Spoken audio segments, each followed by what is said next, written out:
Hati gelisah, ini 5 cara menenangkan hati. Ada yang kelihatan, ada yang nggak kelihatan. Itu tercermin dalam lagu kebangsaan Indonesia Raya. Bangunlah jiwanya, bangunlah badannya. Nah, ketika Islam datang, itu terlihat dalam ucapan kita waktu mohon maaf Idul Fitri. Mohon maaf zahir dan batin. Sebetulnya itu zahir. Zahir artinya kelihatan, tapi karena susah menyebut zahir, lahir jadinya. Zahir kelihatan, batin yang tidak kelihatan.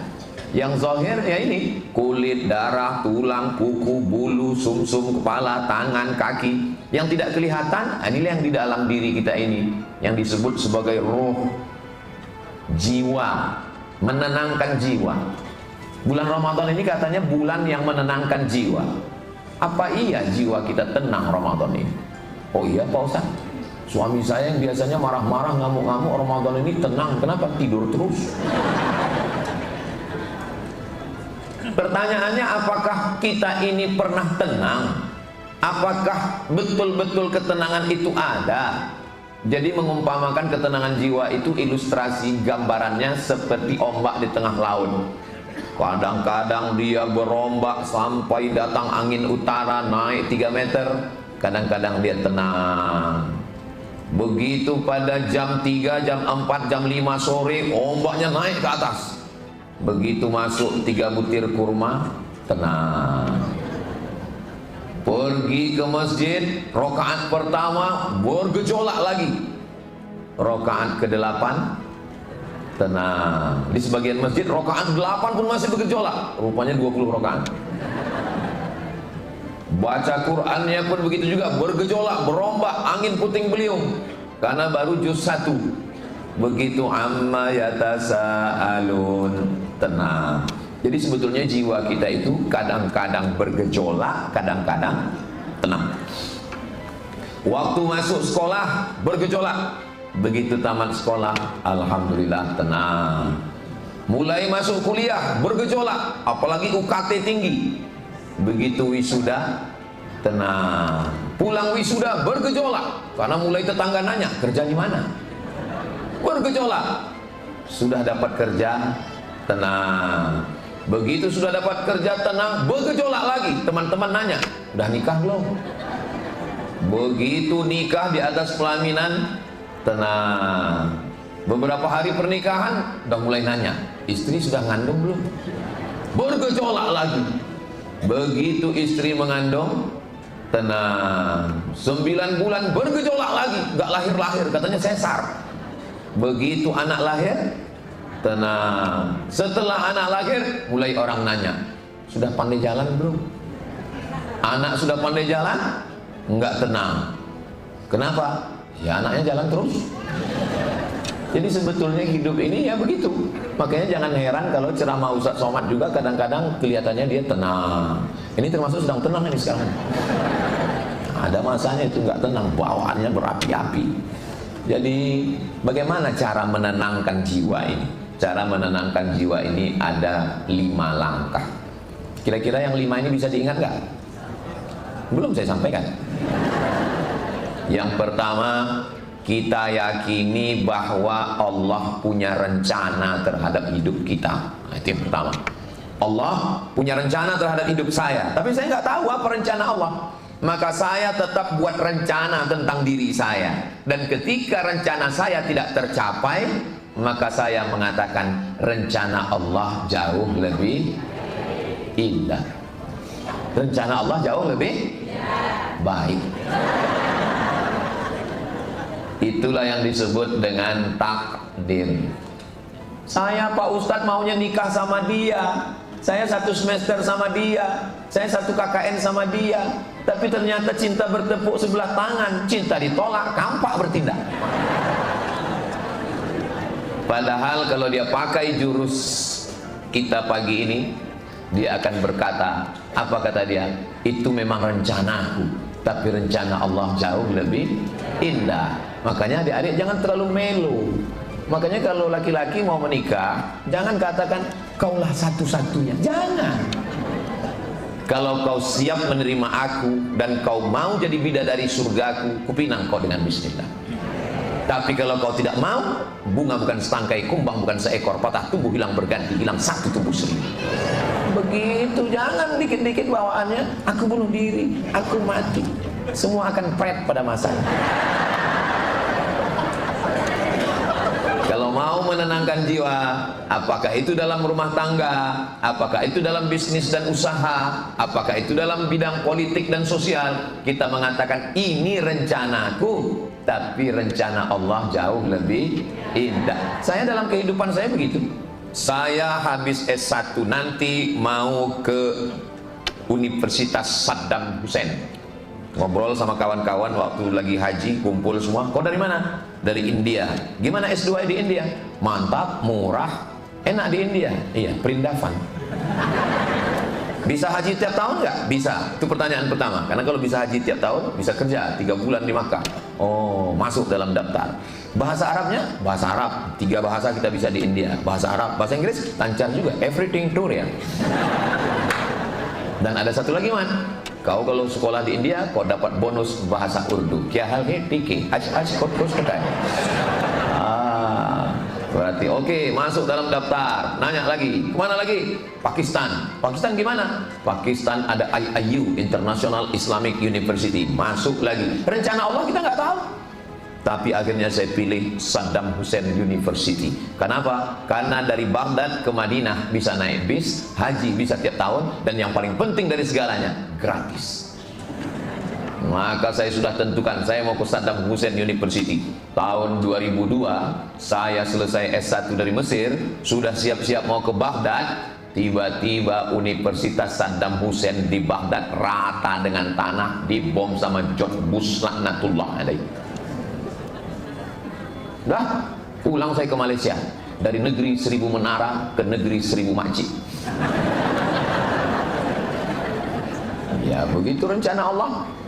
Saya masuk ke UKM University Kebangsaan Malaysia. Ternyata sekarang baru saya tahu hikmahnya. Setahun saya di UKM dan sekarang saya bolak-balik ke Malaysia. Orang Malaysia nanya saya, Ustadz dulu kuliahnya di mana? Saya pernah kuliah di Malaysia.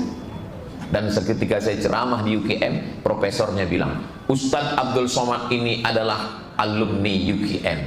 Saya malu. Saya bilang, Prof, saya nggak alumni, saya cuma 2 semester di sini. Ada aturan baru, 4 hari pun alumni. Walaupun saya nggak selesai di UKM, saya diakui. Dan rencana Allah, saya selesainya di Maroko, selesai. Dan Allah SWT punya skenario yang baik. Rencana saya bagus, tapi rencana Allah jauh lebih bagus. Tapi jangan gara-gara ada rencana Allah, lalu kita nggak punya rencana. Bagaimana visi misi ke depan? Kata Bapak Wali Kota Tangsel bertanya kepada kepala dinas, kepala badan, kepala kantor yang berkepala maupun tidak ada kepala. Gimana visi misi Tangsel 2027 ke depan? Kita serahkan aja pada rencana Allah, Pak. Nggak bisa. Kita mesti ada rencana kita. Rencana kita itu disebut dengan usaha atau ikhtiar. Yang terjadi rencana kita atau rencana Allah? Kalau memang yang terjadi rencana Allah, ngapain kita punya rencana? Karena dalam rencana itu ada balasan pahala. Karena kalau tidak begitu, kita akan merasa, ya kitalah segalanya. Ini langkah pertama kalau mau bahagia, kalau mau, apa tadi judulnya? Menenangkan jiwa. Jadi salah satu yang menenangkan jiwa saya dalam hal masalah kuliah, dalam hal masalah jodoh, dalam hal masalah kehidupan, saya selalu menganggap, ya rencana Allah jauh lebih indah. Saya lihat ragu nih jawab, indah apa baik? Oke, yang kedua, bahwa Allah kasih saya potensi. Inna sam'a, pendengaran, wal basar, penglihatan, wal fuad, hati dan pikiran. Gunakan ketiga potensi ini untuk meraih cita-cita. Kebetulan Masjid Raya Bintaro Jaya MRBJ punya rumah tahfiz Quran. Maka adik-adik gunakan telinga, dengar bacaan Quran baik-baik. Gunakan mata, lihat Quran baik-baik. Gunakan hati dan pikiran, hafal Al-Quran baik-baik. Begitu juga yang pegawai, gunakan semua potensi baik-baik. Masyarakat juga gunakan potensi baik-baik untuk mengendalikan sampah 1000 ton per hari. Supaya kita bisa Nah, jadi jangan sampai kita tidak guna. Summum bukmun umyun, peka, tuli, buta, bisu. Kenapa? Karena tidak menggunakan potensi yang diberikan Allah Subhanahu wa taala. Maka Allah kasih kita. Makanya di antara doa yang diajarkan Nabi, wa matti'na bi asma'ina wa absarina wa quwwatina, jadikanlah pendengaran kami, penglihatan kami, dan hati, tenaga, pikiran kami, supaya ini bisa kami jadikan sebagai modal untuk beramal soleh. Ini kalau kita gunakan potensi ini dengan baik, maka insya Allah kita akan tenang. Telinga, dengarkan untuk yang baik-baik. Mata, gunakan untuk yang baik. Tangan, kaki, gunakan untuk yang baik. Karena sampai masanya semua akan ditanya, al-yawma nakhtimu ala afwahihim wa tukallimuna aydihim wa tashhadu. Ini saya nyaman ceramah di MRBJ ini, nyambung. Jamaahnya hafal, walaupun hanya surat Yasin. Al-yawma nakhtimu ala afwahihim wa tukallimuna aydihim wa tashhadu arjuluhum bima kanu yaksibun. Sampai masanya nanti mulut akan terkunci, tangan akan bicara, kaki akan bersaksi atas semua yang pernah dilakukan. Maka kalau kita gunakan potensi ini, hati kita jadi tenang. Tapi kalau tidak kita gunakan potensi ini pada perbuatan yang diridhoi Allah, disitulah datang kekacauan dalam hati dan pikiran. Yang ketiga, sebetulnya kita tidak pernah bisa mengosongkan jiwa. Karena ada orang yang mengatakan, ini kita sibuk, ini nggak tenang karena pikiran kita penuh, maka kosongkan. Pejamkan mata, kosongkan. Kosong. Gimana kalau pas lagi kosong datang malaikat maut? Mati dalam keadaan kosong. Emang mau mati kosong? Pejamkan mata, dengar suara gemerici air, dengarkan suara kicau burung. Amati napas keluar masuk, napas masuk, napas keluar. Sebetulnya tidak ada yang kosong. Jadi mau meditasi, mau semedi, maupun apanya namanya, hanya mengalihkan konsentrasi. Itu yang saya pahami. Enggak ada kosong, itu nggak bisa. Bapak Ibu, lupakan semuanya. Lupakan tabung gas, lupakan sumur sampah, lupakan THR belum cair, lupakan token habis. Bapak-bapak sekalian, lupakan istri, lupakan, kata dia. Nggak bisa, karena bapak sudah janji, aku nggak akan melupakan kamu, Ma. Gimana kita mau melupakan dia? Baru dipejamkan langsung nampak mukanya mengamuk. Saya lihat ada ketawa yang begitu lepas ya. Dari tawanya ini saya dapat menyimpulkan jamaah MRBJ ini adalah orang-orang yang nggak punya masalah dan hatinya sudah tenang. Ini adalah orang-orang yang nggak punya hutang. Mudah-mudahan yang ada hutang lunas hutangnya. Banyak kali. Jadi langkah yang ketiga adalah jangan kosongkan, karena Islam tidak mengajarkan kosong, tapi mengalihkan konsentrasi. Karena kalau kita fokus pada masalah, musibah yang sedang kita alami, Ustadz, saya belum bisa move on, kakak saya meninggal Pak Ustadz. Kenapa saya nggak bawa ke rumah sakit? Kenapa saya nggak bawa jalan-jalan? Kenapa saya nggak belikan dia? Kenapa saya nggak rawat dia? Kenapa saya tidak? Kenapa saya selalu menyalahkan diri? Tapi kalau dialihkan konsentrasi, makanya kalau ada orang meninggal kita suruh membacakan doa. Bismillahirrahmanirrahim. Qul huwallahu ahadun illahus samad. Lam yalid wa lam yulad wa lam yakul lahu kufuwan ahad. Bismillahirrahmanirrahim. Qul a'udzu birabbil falaq. Bismillahirrahmanirrahim. Qul a'udzu birabbin nas. Bismillahirrahmanirrahim. Alhamdulillah. Saya heran kenapa disuruh baca Al-Fatihah, awal Al-Baqarah, ayat kursi, ujung Al-Baqarah. Kita udah mau shadaqal. Bismillahirrahmanirrahim. Yasin. Saya baru paham, ternyata waktu kita baca Quran, kita sedang melupakan masalah yang lain. Oh, ngaji ini nggak usah banyak komen. Kalau udah bisa bilang oh, itu udah mantap udah. Oh, udah oke itu udah. Kenapa nanti kalau pergi sama Kiai, Pak Kiai, hati saya sedang susah Pak Kiai, kira-kira gimana caranya ya? Tahlil 1000 kali. La ilaha illallah, la ilaha illallah, la ilaha illallah, la ilaha illallah, la ilaha illallah. Betul, waktu 1000 kali itu hilang dia. Pas sudah selesai datang lagi. Ternyata kiai mau mengajarkan kita mengalihkan konsentrasi. Datang ke Habib, Habib, saya lagi susah hati ini, lagi risau, gundah gulana. Gimana ya? Banyak-banyak sodako. Karena kita lagi susah, tapi begitu kita sodako 100 juta, konsentrasi kita beralih. Yang tadi susah meninggal, ada yang lebih susah lagi.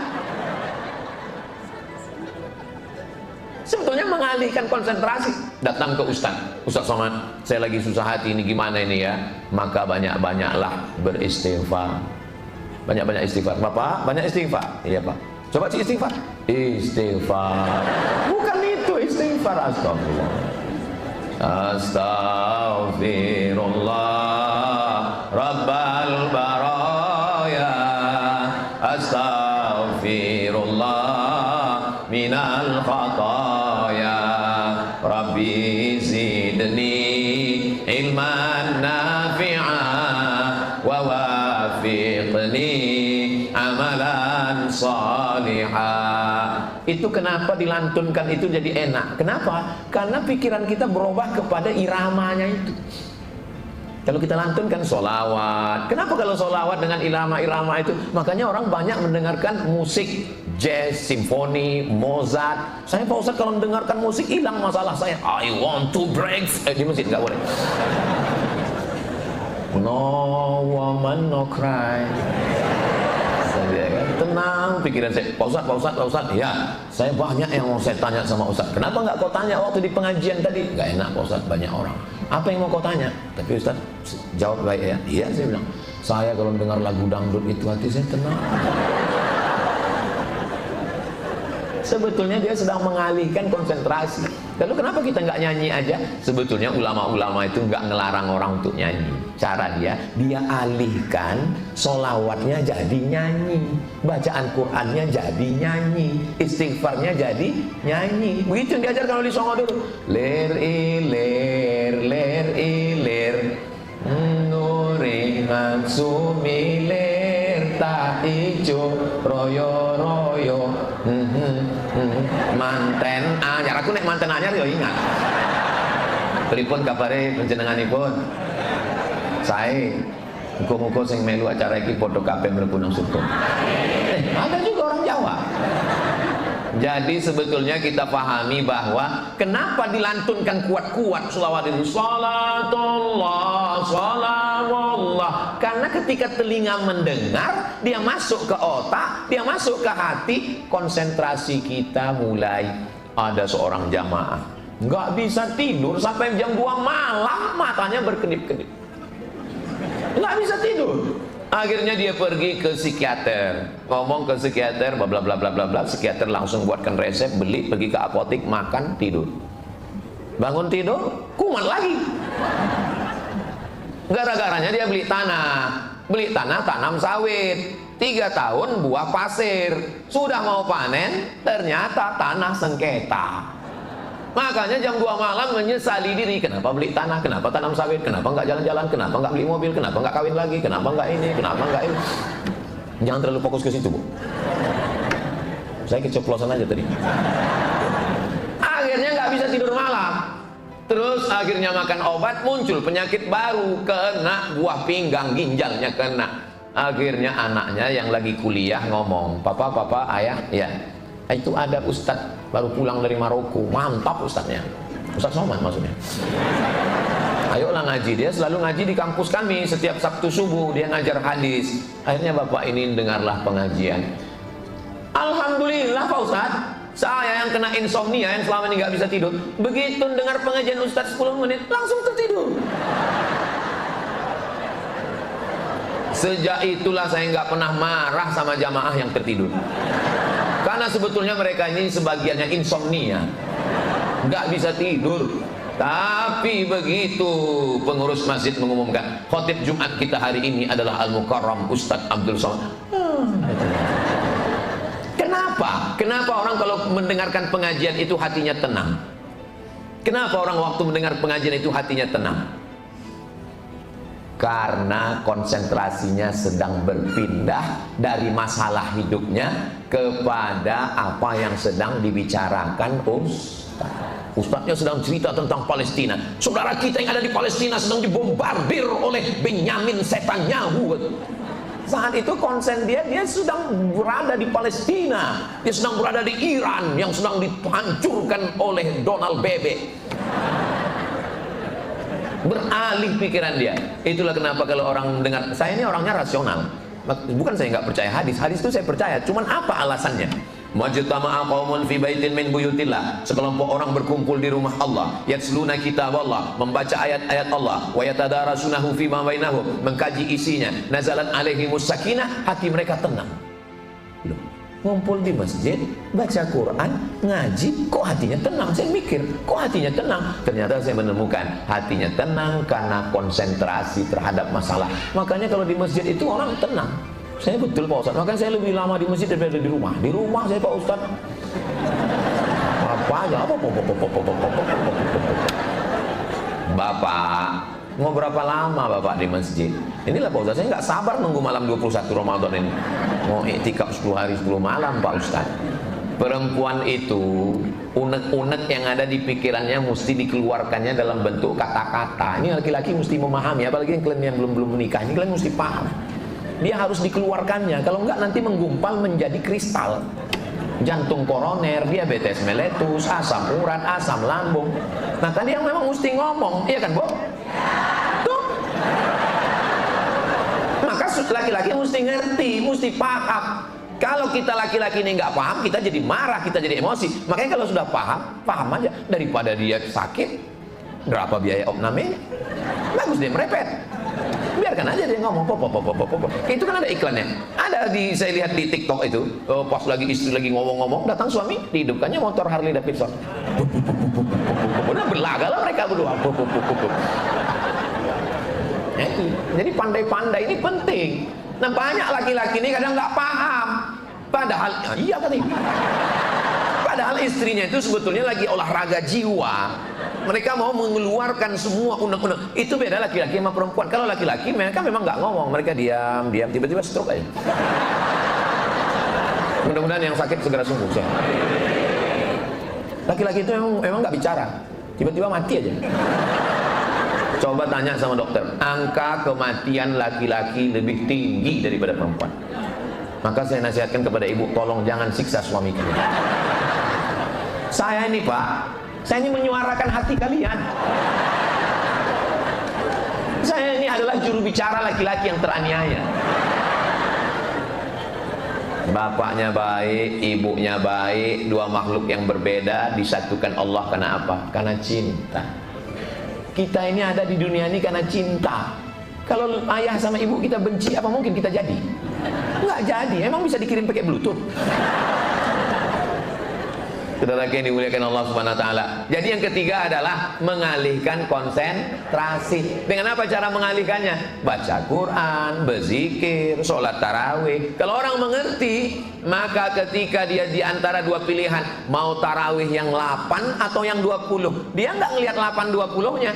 Semakin beralih konsentrasi, semakin tenang. Kalau gitu saya milih yang 20 rakaat 1 juz Pak Ustaz. Kenapa? Karena di situ saya akan merasakan ketenangan yang luar biasa. Habis itu dilanjutkan tadarus. Habis tadarus pulang, istri sudah tidur. Barulah tenang. Begitu dia bangun, langsung tahajud. Begitu dia bertanya, gimana belanja? Langsung zikir. Udah selesai makan sahur, sholat lagi, berangkat ke masjid berjamaah, sholat sunat isyraq. Habis sholat sunat isyraq berzikir, pulang lagi dia tanya, gimana Pak persiapan kita Idul Fitri? Doa dulu.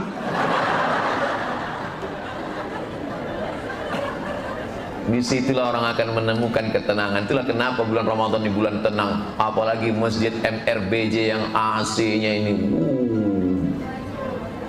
Ini tanda AC-nya hidup karena pitanya bergoyang. Semakin besar masjidnya, semakin lembut karpetnya, semakin dingin AC-nya, semakin tenang jamaahnya. Makanya lihatlah nanti jam 12 bergelimpangan korban-korban serangan Amerika. Tenang. Kita hanya bisa beli tempat tidur, tapi kita tidak bisa beli tidur. Makanya yang mau tidur, tidurlah. Itu tanda hati sudah tenang. Yang keempat, apa yang bisa menenangkan jiwa itu? Yang menenangkan jiwa itu adalah ketika kita tidak sendirian.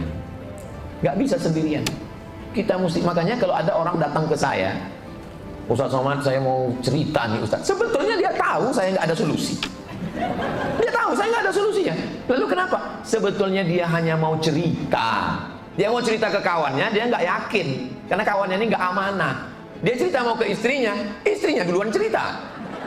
Maka tempat yang paling menenangkan Ustaz Somad. Akhirnya mereka dicerita ke Somad. Begini Pak Ustaz. Dan saya ya tahu.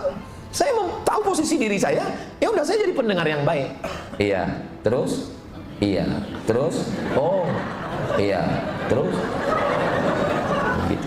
Jadi saya nggak perlu macam banyak. Dan mereka setelah cerita itu fresh. Habis itu dia pulang. Saya yang suntuk. Datang satu lagi. Hari Rabu saya nerima tamu-tamu. Subuh Riyadhus Shalihin, sarapan, habis itu nerima jam 7, jam 8, jam 9, jam 10, jam 11 sampai zuhur. Datang satu lagi. Ini begini Pak Ustaz. Nah, apa kata dia? Begini Pak Ustaz. Apa kata kamu? Begini Pak Ustaz. Apa kata dia? Begini Pak Ustaz. Apa kata kau? Begini. Udah selesai, pulang dia. Karena sebetulnya dia mau cerita. Karena sekarang tidak ada lagi teman sempat cerita. Zaman dulu orang nongkrong kongko-kongko di warung kopi, dia mau bercerita. Sekarang anak nggak bisa lagi cerita sama orang tua. Anak datang mau menunjukkan nilainya. Papa, nilai adik tinggi loh. Bapaknya sibuk main game online. Istri mau cerita ke suami. Papa, gimana? Lebih cantik aku atau yang lain? Cantik kamu lah. Pasti kau bohong kan? Iya. Mereka cantik. Apa? Kau bilang ada yang lebih cantik dari aku? Memang kasihanlah nasib laki-laki ini. Waktu kecil dimarahi ibu, sudah besar dimarahi guru. Menikah, nggak usah lagi kita teruskan. Saudara yang dimuliakan Allah SWT, 90% isi pertemanan, pergaulan, persahabatan, jamaah, pernikahan, isinya itu ngobrol.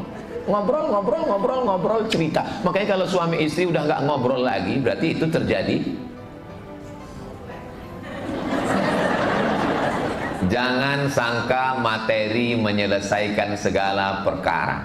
Seorang suami yang punya uang banyak membelikan istrinya 3 mobil untuk jalan-jalan dalam kota, city car, untuk belanja ke pasar, pick up, untuk jalan-jalan ke luar kota, mobil van. Tapi ternyata apa yang dikeluhkannya ketika konsultasi ke konsultan pernikahan? Apa keluhan ibu? Satu Pak, keluhannya apa? Dia nggak pernah nanya kamu mau makan apa sayang. Sampai akhirnya ketika dia rindu pertanyaan itu, di saat itu datang WA dari mantan SMA dulu. Kamu masih ingat makanan waktu kita cabut dulu? Wow, buah banget. Makanya suami mesti rajin ngobrol berkata-kata. Sebagai istri kalian mungkin wanita karir, orang kaya, sukses. Kalian adalah perempuan business woman. Semuanya atas nama kalian. Tapi bahagiakan dengan obrolan kata-kata. Ayah, aku memang kaya raya, anak semata wayang, kebun bapakku sejauh mata memandang, warisan 7 turunan gak habis-habis. Tapi kau adalah imamku sayang. Besarkan hatinya. Jangan kau panggil dia. Ayah kesini sebentar. Ada apa mama? Aku mau bagi zakat fitrah. Sekaligus zakat mal. Kau kan salah satu dari asnaf yang 8 kan? Jatuhlah mental dia. Bahagiakanlah dia. Dan laki-laki juga jangan miskin kata untuk memuji. Masya Allah, ini baju mama untuk hari raya. Iya, wow, amazing. Papa sampai pangling tadi.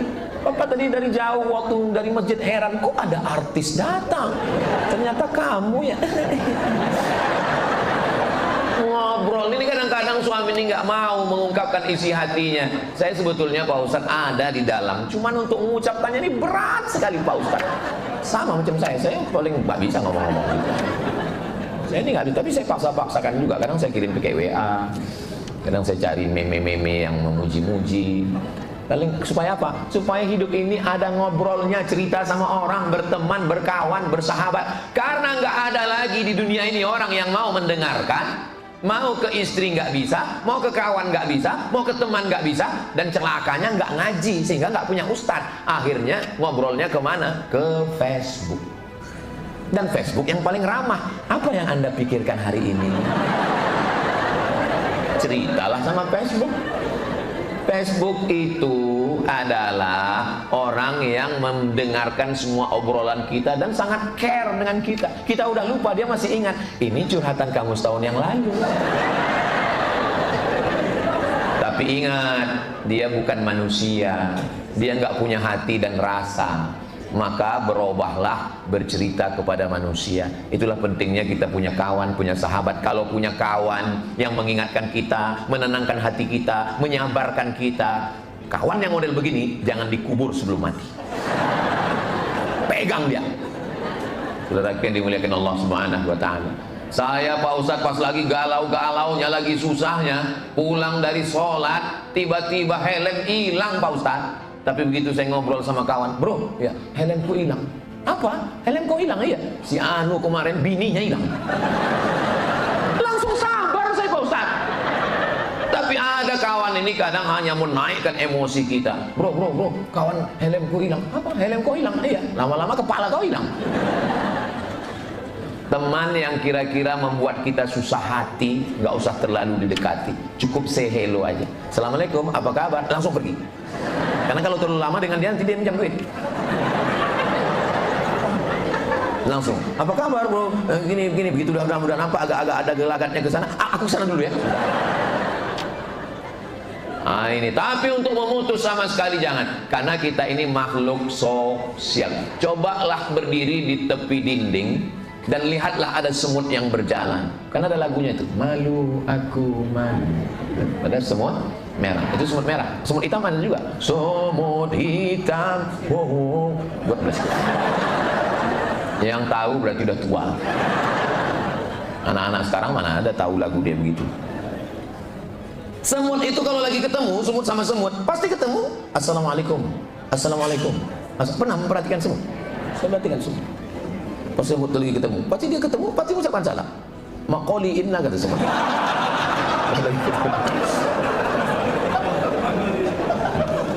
Jadi senang semut aja ada tegur sapa, ada sehelu. Bisa-bisanya orang satu masjid, satu pengajian, satu ustadz, la salam wala kalam. Mau dibawa kemana hubungan kita, besti? Apalah salahnya mengucapkan salam? Kata Nabi SAW, absyus salam, tebarkan salam. Syukur-syukur bisa meningkat ke arah berikutnya. Kalau sudah nebarkan salam, at'imut ta'am, berikan makanan. Ini Ustadz, masjid ini bukan sembarang masjid. Ini menyediakan 1000 porsi buka puasa. Masya Allah, saya begitu dengar 1000 porsi buka puasa, kenapa kajian duha?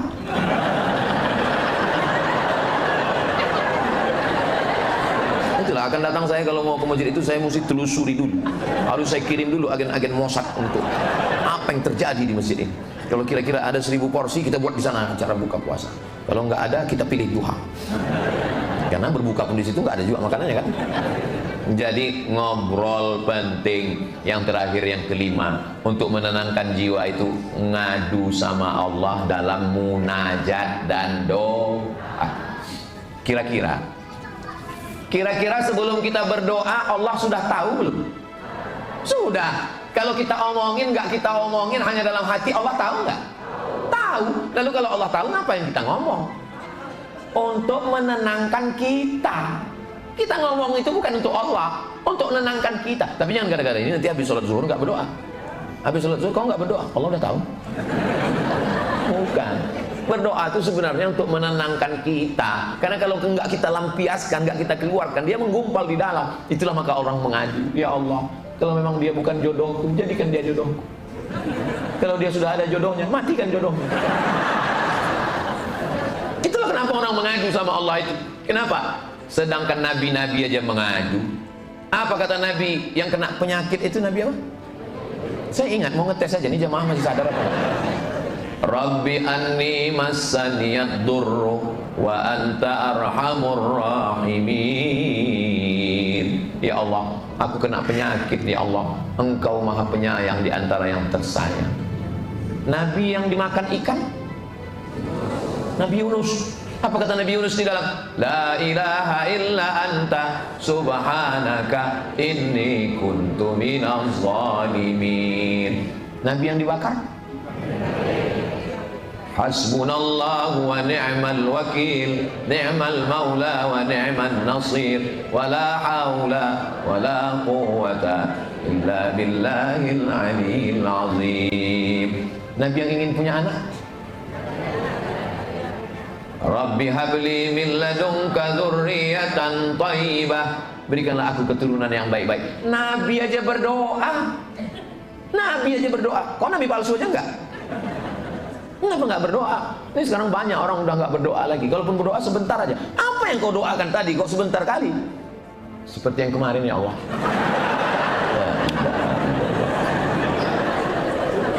Doalah. Mintalah sama Allah. Saya sebetulnya mau berdoa Pak Ustaz, tapi saya nggak bisa bahasa Arab. Siapa bilang doa mesti pakai bahasa Arab? Yang pakai bahasa Arab itu cuma tempat itu aja. A'udzubillahi minasyaitonirrajim. Bismillahirrahmanirrahim. Alhamdulillahirabbil alamin. Wassalatu wassalamu ala asyrafil anbiya'i wal mursalin. A'udzubillah, bismillah, alhamdulillah, sholawat. Setelah itu ya pakai bahasa kita. Ya Allah, berikan aku rezeki, berikan aku kebaikan, berikan aku istiqomah, berikan aku bahagia, berikan aku kedamaian, tenteramkan hatiku, jauhkan aku dari segala malapetaka, bencana dan musibah. Pakai bahasa. Saya pakai bahasa Indonesia kurang khusyuk Pak Ustaz, karena kami di rumah pakai bahasa daerah. Ya pakai bahasa daerah. Iki wis pirang-pirang dino bojone rong teko wis karone kan iki ya Allah, suwi mangan iki. Saya bukan orang Jawa Pak Ustaz, saya orang Minang. Iko banyak benar kita nang patamu alam balakinan kadua alam babinan kampe bacara pulau utak. Tak kepada Allah. Bapak Ibu yang dimuliakan Allah Subhanahu wa taala, berdoa ini jangan terlalu detail. Jangan pula terlalu umum. Ini ada orang terlalu detail. Ini mau jual tanah ya Allah di Tangerang Selatan 25 meter kali 35. Sebelah kanan dekat dari MRBJ, harga masih nego. Apa yang kau minta? Jangan pula terlalu umum. Sebenarnya banyak yang mau kumintakan kepadamu, tapi ku yakin kau tahu yang ku mau. Bolehkah menyebut nama dalam doa? Boleh. Nabi pernah menyebut nama dalam doa. Allahumma a'izzal islama bi umarain. Ya Allah, kuatkan Islam ini dengan dua Umar. Karena Nabi suka dengan dua Umar. Umar yang pertama, Umar bin Hisham. Umar yang kedua, Umar bin Khattab. Umar bin Khattab masuk Islam. Umar bin Hisham itu adalah Abu Jahal. Bagaimana kita menyebut nama orang? Tapi kalau kebetulan adik-adik anak muda mau jatuh cinta, jangan sebut nama orangnya. Takut yang di sebelah namanya sama. Apalagi sholat di MRBJ, ya Allah, aku jatuh cinta kepadanya. Datang tak bapak sebelah, anakku itu katanya. Saudaraku yang dimuliakan Allah SWT. Insya Allah kalau yang 5 langkah ini kita lakukan, Allah akan menurunkan ketenangan ke dalam hati kita insya Allah. Amin ya Rabbal.